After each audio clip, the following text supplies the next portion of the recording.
Hello, everybody. My name is Bernard, and I am the host on Whisper2Scream. We're so thankful for all our loyal subscribers, and we hope you will become one as well. Now, please don't keep us a secret. Tell folks about us.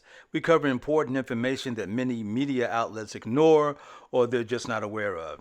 Now, we are growing in our scope of the universe, and we are asking you to grow with us.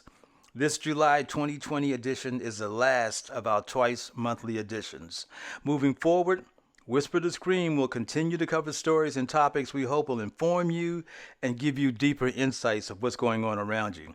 And we plan to bring you stories on a more timely basis, and we honor our pledge to bring you updates on some of our past stories. Now, we are adding some new features. We will cover personal stories on issues relevant to our universal community. We will also do man on the street interviews and virtual interviews. So, what does that mean? It means that you can become a co host. We will be doing more on screen presentations with me as your host, and hopefully, some of you will join as a co host. So, come evolve with us. Here is how you can find us.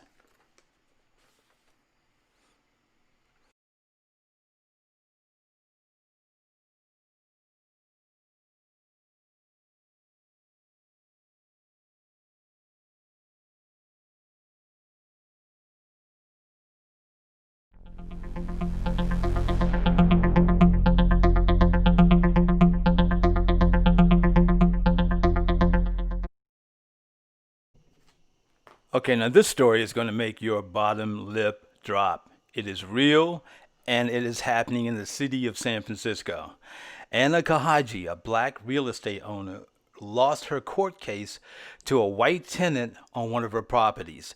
The white tenant said Miss Kahaji harassed and evicted her. Now, Miss Kahaji was able to evict the tenant because the laws in San Francisco read that landlords can evict a tenant and allow a close family member to move into that vacant unit, or the landlord can move into that vacant unit. She followed protocol, evicted the tenant, and moved her sister's family into the unit.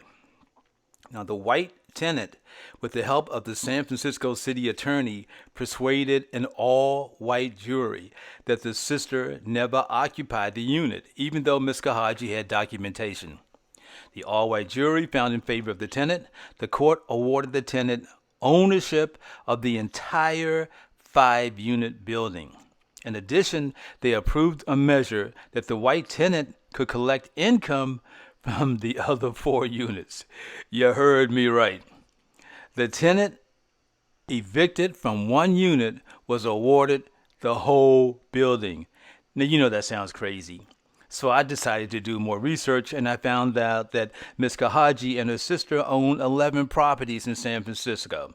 Now, property owners in the city have a reputation for bullying tenants and evicted them so as to collect higher rents. So you might ask, why not just raise the rent on the current dwellers? Well, here's the deal. San Francisco has a stringent rent control law in place that is lopsided in favor of the tenants. So owners who are subjected to that program, like Ms. Kahaji, can only raise the rents at 2.6% every 12 months, while others not under the program can earn big bank. Now, the other side of this craziness is that the master tenant, that's the person whose name is on the lease, can legally sublet the unit. But what happens is that the master renter will charge the subletter an enormous amount. So the master tenant is making out like a bandit, while the owner cannot collect any part of that windfall.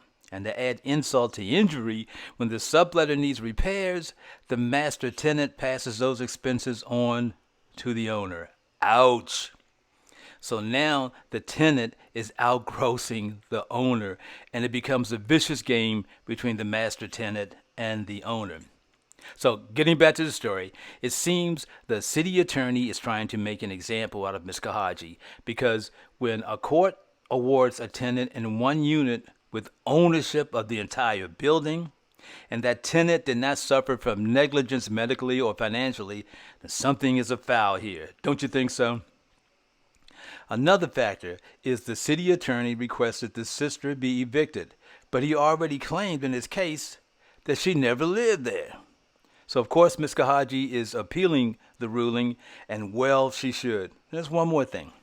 Ms. Kahaji offered to buy the white tenant a $800,000 condo, but the court and the city attorney said no and awarded the whole building.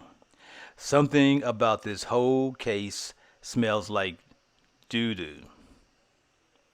As always, be blessed and stay woke.